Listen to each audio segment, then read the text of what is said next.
राजधानी भोपाल में कोरोना काल के चलते करीब 3 साल देरी से नगर निगम के चुनाव हुए। इस चुनाव में भी भाजपा का परचम लहराया, लेकिन चुनाव के 3 महीने बीतने के बाद भी राजधानी भोपाल के वार्डों में कोई विकास कार्य नहीं हो पा रहा है। बुधवार को ईएमएस टीवी की टीम वार्ड 24 पहुंची। यहां से लगातार 3 बार से शबिस्ता आसिफ जकी पार्षद चुनती आ रही हैं और वे इस बार नेता प्रतिपक्ष भी बनी हैं, लेकिन बावजूद इसके नेता प्रतिपक्ष होने के बाद भी शबिस्ता जकी बजट नहीं होने के चलते अपने वार्ड में काम नहीं करा पा रही हैं। उन्होंने ईएमएस टीवी को बताया कि उनके वार्ड में सड़कों की स्थिति बेहद खराब है। इतना ही नहीं, मुख्यमंत्री निवास होने के बावजूद भी उनके वार्ड में सड़क का निर्माण कार्य नहीं हो पा रहा है। इसके लिए उन्होंने कोरोना काल में नगर निगम कमिश्नर और चुनाव होने के बाद महापौर और नगर निगम अध्यक्ष को तक चिट्ठी लिखी है, लेकिन बावजूद इसके उनके वार्ड में कोई काम नहीं हो पा रहा है। इतना ही नहीं, उन्होंने महापौर मालती राय पर भी पक्षपात का आरोप लगाया। बजट तो नहीं आया है और पहली हम लोग की परिषद की बैठक हुई थी तो हमने अध्यक्ष जी को पत्र भी लिखा था कि सभी वार्डों के अंदर आप बजट दे दीजिए ताकि 3 साल से रुके हुए कार्य हो सके। लेकिन ना तो महापौर जी ने इसके ऊपर कोई एक्शन लिया, ना अध्यक्ष जी ने कोई एक्शन लिया है, ना हम लोगों को बुलाया, ना हम लोगों से कोई समस्या जानी, ना ही जनता के हितों से जुड़े हुए मुद्दों को परिषद के अंदर लाया गया है। तो ये बड़ी विडंबना है कि नगर सरकार, शहर सरकार बीजेपी की बनी, मेयर और अध्यक्ष बीजेपी के बने, लेकिन अभी तक कोई भी विकास कार्य के ऊपर किसी का भी कोई ध्यान नहीं गया।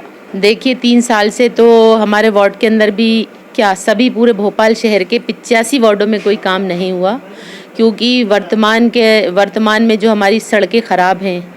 अभी आप नीचे जाते होंगे तो ये सीएम हाउस के इधर की जो सड़क है नीचे जाने वाली अंगीठी रेस्टोरेंट, वो पूरी ख़राब है, बहुत जर्जर है। कम से कम 2 से 3 बार उसमें गड्ढे भर चुके हैं, लेकिन जैसे ही पानी गिरता है वो सारा मटेरियल बह जाता है। ऊपर अंसल अपार्टमेंट से लेके दूरदर्शन तक की जो हमारी सड़क है बहुत ख़राब है, जो कि 55 लाख रुपए की बन भी गई थी और उसको इन लोगों ने कोरोना काल का बहाना करके उसको डंप कर दिया गया है। तो वो सबसे ज़्यादा ज़रूरी है, क्योंकि वहाँ स्कूल भी है और आने जाने वाले बहुत सारे रहवासी हैं जिनको ये आए दिन है ना दिक्कत होती है कि किसी का एक्सीडेंट हो गया, कहीं वहाँ कुत्ते बहुत ज़्यादा हैं, तो ये सारी समस्या है। लेकिन महापौर जी कोई सुध नहीं ले रही, ना हमारे वार्ड में अभी तक उन्होंने कोई भ्रमण किया, ना ही उन्होंने कभी ये जानना चाहा कि आपके वार्ड की क्या समस्या हैं।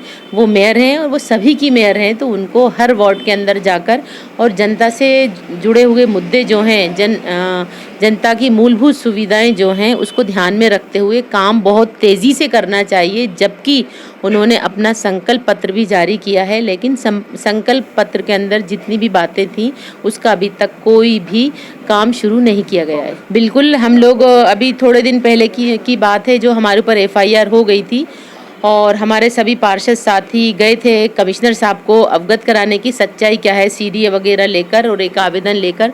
तो मेयर साहब भी वहाँ से, तो उन लोगों ने किसी भी पार्षद को मिलने से मना कर दिया, बोली अभी मेरे पास टाइम नहीं है, और वहीं पर खड़ी थी 2 मिनट हम लोग की बात सुनती। तो ये मेयर का व्यवहार ठीक नहीं है। और मेयर चाहे वो कांग्रेस का पार्षद हो, चाहे वो एमआईसी मेंबर हो, चाहे बीजेपी का पार्षद हो, लेकिन वो तो पूरे भोपाल शहर की मेयर है ना, और सभी पार्षदों की एक तरह से महापौर हैं, तो उन्हें तो हर पार्षद की बात सुनना है। तो उन्होंने हम लोगों की किसी की बात नहीं सुनी, जो हम लोगों को बहुत दुख हुआ कि क्या एक मेयर ऐसा भी कर सकती हैं।